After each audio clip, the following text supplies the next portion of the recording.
आपने कभी सोचा है कि रुतबे यानी स्टेटस की चिंता किसी इंसान को इतना क्रूर क्यों बना सकती है? चलिए आज इसी दिलचस्प सवाल की तह तक चलते हैं।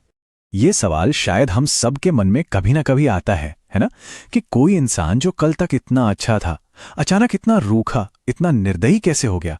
ये बहुत अजीब लगता है और आज हम लोग इसी पहेली को सुलझाने की कोशिश करेंगे। एक सीन इमेजिन कीजिए।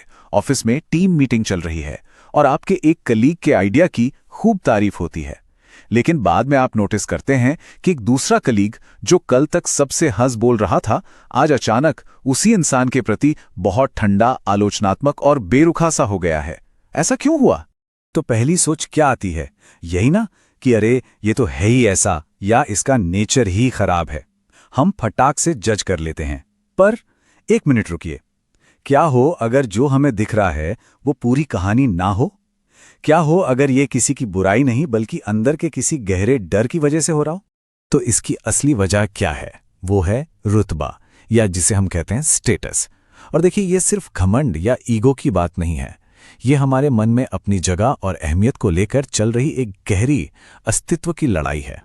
इसी को स्टेटस एंग्जाइटी कहते हैं। ये एक तरह का डर है। डर इस बात का कि दूसरों की नजरों में हमारी वैल्यू, हमारी अहमियत कम हो रही है। और जब ऐसा होता है ना, तो ये हमारे सामाजिक सम्मान पर एक सीधे हमले जैसा महसूस होता है। लेकिन ये रुतबा इतना पावरफुल महसूस क्यों होता है? क्योंकि ये हमारी कुछ सबसे गहरी जरूरतों से जुड़ा है, जैसे हमारा सम्मान, हमें कहीं अपनापन महसूस हो, हमारा आत्ममूल्य और हमारी सुरक्षा का एहसास। जब इनमें से किसी पर भी खतरा आता है तो हमारा दिमाग इसे एक बड़े संकट की तरह देखता है। और ये बात इसे एकदम सटीक तरीके से बताती है। बहुत से लोग छोटा महसूस करने की बात मानने के बजाय गुस्सा महसूस करना पसंद करते हैं। मतलब ये मानना कि हमें किसी ने छोटा महसूस कराया बहुत दर्द देता है, तो उस दर्द और शर्म को छिपाने के लिए गुस्सा एक नकाब की तरह काम करता है। चलिए अब थोड़ा और गहराई में जाते हैं, देखते हैं कि ये पूरी चीज काम कैसे करती है। ये क्रूरता की एक चेन रिएक्शन है जो हमें दिखाएगी कि कैसे रुतबे पर लगी एक छोटी सी चोट एक बड़े हमले में बदल जाती है। तो ये 4 स्टेप्स में होता है। पहला, खतरा, किसी और की सफलता अपनी निजी हार जैसी लगने लगती है। दूसरा, घाव, इससे अंदर ही अंदर अपमान या खुद को बेकार समझने की एक बहुत ताकतवर भावना पैदा होती है। तीसरा, नकाब, अब शर्म को संभालना बहुत मुश्किल है तो ये फौरन गुस्से या दूसरों में कमी निकालने का रूप ले लेती है। और आखिर में चौथा, हमला, वो क्रूरता असल में अपने टूटे हुए स्वाभिमान को जोड़ने और कंट्रोल वापस पाने का एक हथियार बन जाती है। और सबसे हैरान करने वाली बात यह है कि अंदर से जो इंसान हमला कर रहा होता है ना, उसे अक्सर ऐसा महसूस होता है जैसे हमला उस पर हो रहा है।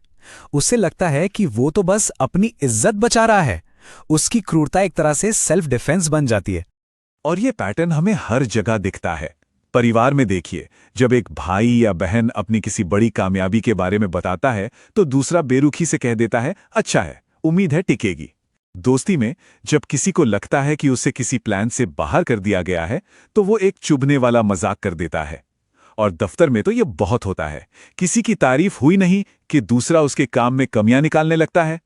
ईर्ष्या, जो रुतबे से जुड़ी एक बहुत बड़ी भावना है, अक्सर एक नकाब पहनकर आती है। अंदर से तो महसूस हो रहा होता है कि तुम्हारी वजह से मैं छोटा महसूस कर रहा हूं, लेकिन बाहर से ये कुछ ऐसा दिखता है कि मैं तो बस ईमानदारी से सच बता रहा हूं या मैं तो बस मदद कर रहा हूं। तो ये सब जानने के बाद हमें चीजों को देखने का एक बिल्कुल नया नजरिया मिलता है और असली जवाब पाने के लिए हमें बस अपना सवाल बदलना होगा।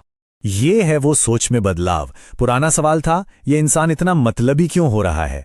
नया और बेहतर सवाल है, रुतबे का ऐसा कौन सा घाव है, कौन सी असुरक्षा है जो इस व्यवहार के पीछे काम कर रही है?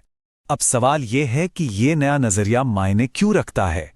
क्योंकि इससे हमें झगड़ों के पीछे की असली वजह को ज्यादा सही तरीके से समझने में मदद मिलती है। हम हर कठोर बात को दिल पर लेने से बचते हैं। हम दूसरों के व्यवहार में इस पैटर्न को पहचानने लगते हैं और सबसे जरूरी, हम खुद को भी बेहतर समझते हैं कि दबाव में हम कैसा बर्ताव करते हैं। तो इस पूरी बात का निचोड़ ये है कि क्रूरता हमेशा सिर्फ यूं ही की गई बुराई नहीं होती। ये अक्सर रुतबे यानी स्टेटस को लेकर जो हमारे अंदर घबराहट होती है, उसी का एक छिपा हुआ रूप है। जब हम किसी के हमले के पीछे छिपे हुए घाव को पढ़ना सीख जाते हैं तो ये पूरी सामाजिक दुनिया ज्यादा साफ नजर आने लगती है। तो अब जब आप इस तरह का व्यवहार दोबारा देखेंगे तो आप उसमें क्या अलग देख पाएंगे?